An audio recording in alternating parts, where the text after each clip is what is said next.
Hey, I'm Dean and this is Legacy Voyage. In season 1, I'm documenting my journey to earning my first 100K net worth as a full-time college student. Join me as I share some of the lessons I learned along the way.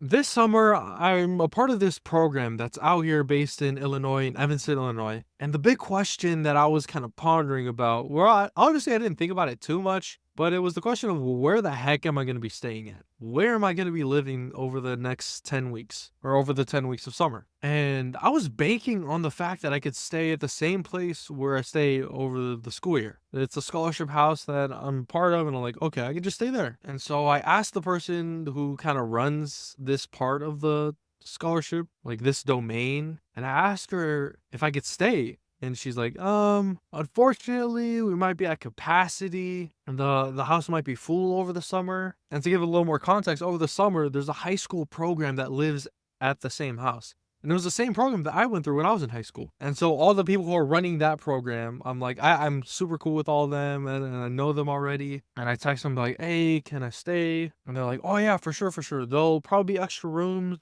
Just let us know. And then I go back to the person who runs the program, and I'm like, I found out that there are extra rooms, so I actually can stay. Do you think that would be possible? And then she hits me back with another objection. She's like, well, it's actually just against policy for students to stay over the summer in the same house if they're not helping with the program. And then I asked her again, I'm like, well, how about I help out with the program? Then there shouldn't be an issue with the policy, right?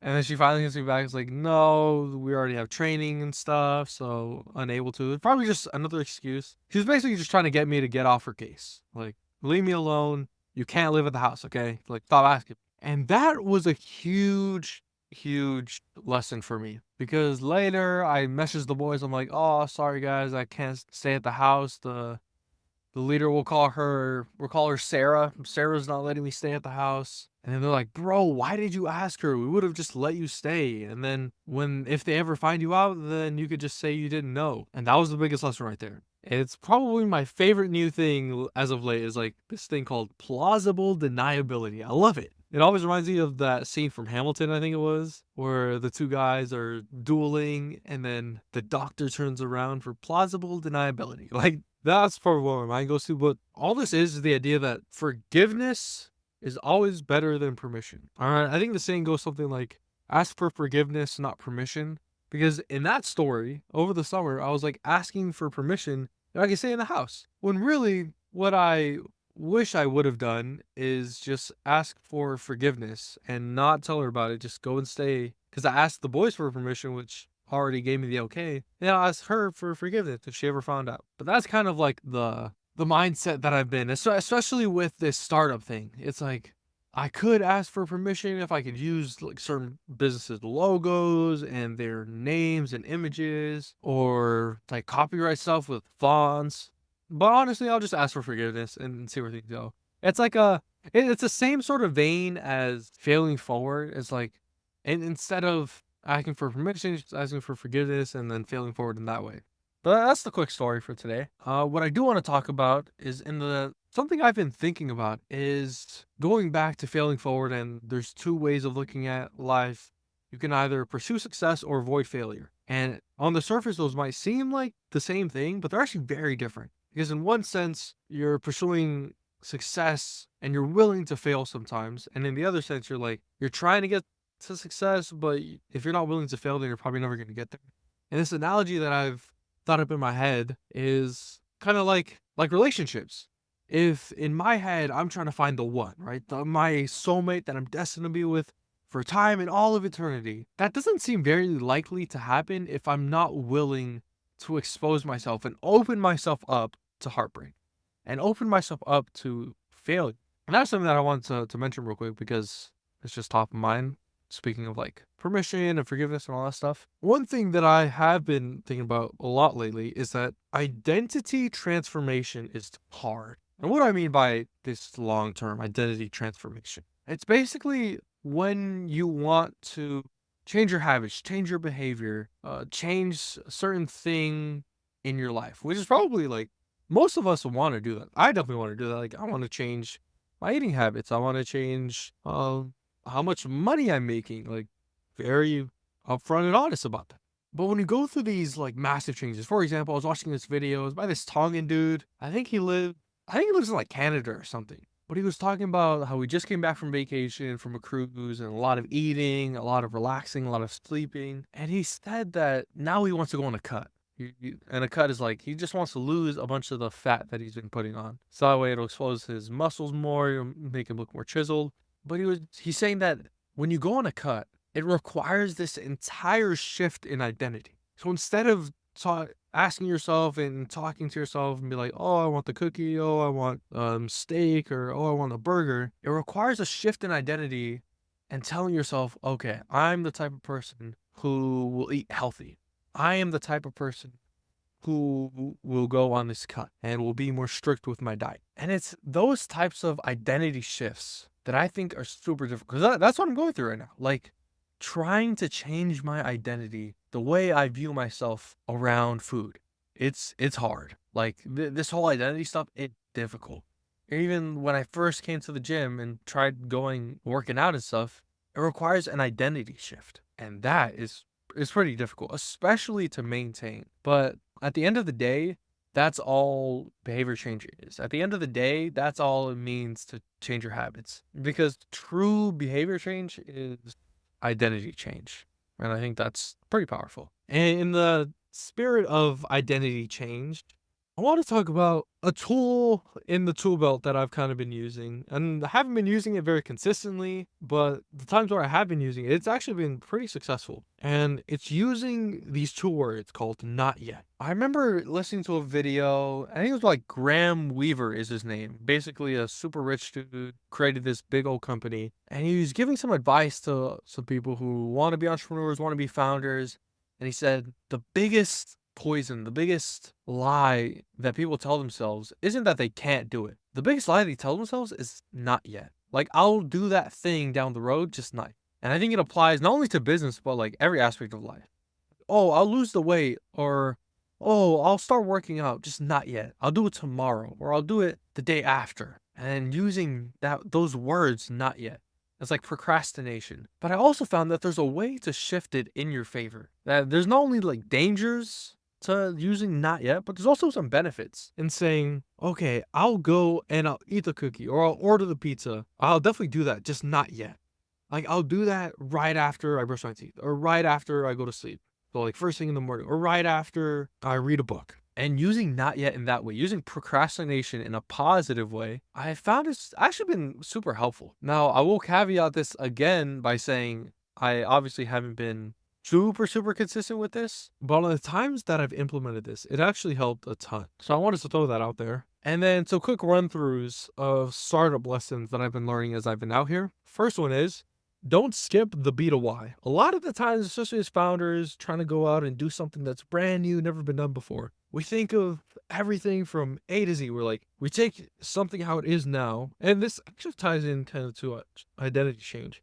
We take something how it is now, and we see the way it could be in the future. We go from A to and we envision Z, and we're like, man, that's where I want to be. That's where I want to go. But by doing that, a lot of the times we skip the B to Y. Like, we skip all the in-between things that need to happen, that need to take place in order to get from A to Z. And the B to Y is just opening your laptop and what's the next meeting I have today? What's the next task I gotta do? What's the next email I gotta send out? And in that way of not skipping B to Y, it's making sure to not get lost in what needs to be done like today or tomorrow or next week. Because especially in my journey of like, I've been envisioning this like, oh, that's where I want to be. That's my goal. And it's been hard to bring myself back to the present and find ways to get to that goal. Not only in the startup world, but also in my personal life. Like, it's been super difficult. And that's why I think this identity change idea is pretty powerful, because we start with where we are, right? That we're at A right now, and we envision our dream identity. That's our Z. That's where we want to go. But we can't get there without going from B to Y. It takes certain steps, the small, tiny things. Because at the end of the day, all we can do is make those small steps forward. At the end of the day, all we can do is make those 1% improvements and hope that it stacks up, hope that it adds up into going in a direction that is, on the whole, a positive sum way to live, a positive sum way of being. Other quick lesson that I learned is that entrepreneurship is a contact sport. When I heard those words, I was like, that could hit home for me, because being a contact sport is like, it gets rough. It gets dirty, and you got to learn to play with others, and you got to get out of the building, and you can't be behind your desk all day, but you got to go out and meet people and talk to people. And there's so many analogies that I think it works well for this idea of entrepreneurship being a contact sport. And third startup lesson that I had today was, or this past week, is that startups and companies are extensions of the people who lead them. They're extensions of the founder. They're extensions of the CEO. And the reason I thought really a lot about this is because my startup that I'm doing right now, We Are Nesian, which is the new name for it, it's just an extension of who I am as a person. And you can definitely see parallels in the way, I mean, of course, it's literally me and another guy. Like, of course, it's going to be, in a lot of ways, an extension of myself. But even with someone like Elon Musk, like, you look at Elon Musk and Tesla, it's just like an extension of his belief on how energy should be used and it should be renewable for the entire world. And you look at SpaceX, and it's a reflection of himself, of how he views our endangerment as a species and how we should be multi-planetary. But that's a big lesson for me, is like, especially with the struggles. I think struggles are pretty similar, or at least the things that the startup is good at, We Are Nesian, the things that We Are Nesian is good at, is also something that I am good at. But the inverse is also true. The things that We Are Nesian is bad at is what I am also bad at. And so when the simplest way for me to put it is something like this. When I get my full 8-9 hours of sleep, when I go on my walks, when I get that workout in, and I feel at my best, then I'm able to work on my startup, which is just an extension of myself when I'm at my best. And my startup can be at its best as well. Now, I think that's what really I mean by this idea of like companies are just extensions of the leaders that lead them. That's all for the philosophizing section. Now on to L's of the week. I think, the biggest L of the week is that I've fallen off the train for sure. Like, I think last week I committed myself to reading the Bible every single day. And for a solid week, I actually did, like, for the entire week. And I think I made that commitment to myself like on Monday or Sunday of last week, and then, or the week before technically. And then I just stopped doing it like on Monday this week. It's honestly been probably the reason I did that was just overwhelm and stress around the startup thing, because there's so much stuff to do. Like, it is a hectic and not an easy way to do this at all. Like, man, it's tough. But I think reminding myself that it's supposed to be tough it's kind of reassuring. Like, the same way I said identity change is hard, this startup game is hard. And it's supposed to be hard. Because if it was easy, and I said this before on the other podcasts, like, if it was easy to do everything that I want to do, then there's no point in doing it. Like, if it was easy to have a healthy body and spend time with your family and build a loving family, while also having a multi-million-dollar business that serves a bunch of people and makes them happier and gives jobs to a lot of people that wouldn't have otherwise, then, man, it wouldn't be worth doing if all of that was just easy. So reassuring myself of that is I think helpful. And definitely, I will say, rugby practice has been extremely helpful, because like, there have been days where all I want to do is run home and just relax. But having rugby as like an anchor, where I thoroughly enjoy playing rugby and I just love throwing the ball around and making moves, but then having that as an excuse to run around and do some cardio, it's just amazing. But yeah, I think that's all. To be honest, like, for this episode, I wasn't feeling it, like, for real. And I think that's how it's been for the past couple episodes, but trying to hold myself accountable, trying to be like, okay, trying to record the journey and seeing how things go, because these are the moments that I'm going to remember. Like, it's going to be cool to look back 10 years from now when I hopefully have things at least more figured out than I have now. Be like, dang, that's where I was at. I was like in a hard place. But yeah, hopefully something I said resonated with someone out there. And if nothing else, then I know that I'm probably listening to this in the future. In that case, what's up, Dean? Hope you're doing well. Hope everything's chilling. And hope you remember these tough times. It's like, right now, it's that feeling of like eating glass is what I think Elon Musk describes it as. It's that feeling of eating glass and staring into pitch black. And that's how it is. But we're gonna keep pushing forward and see where things take us.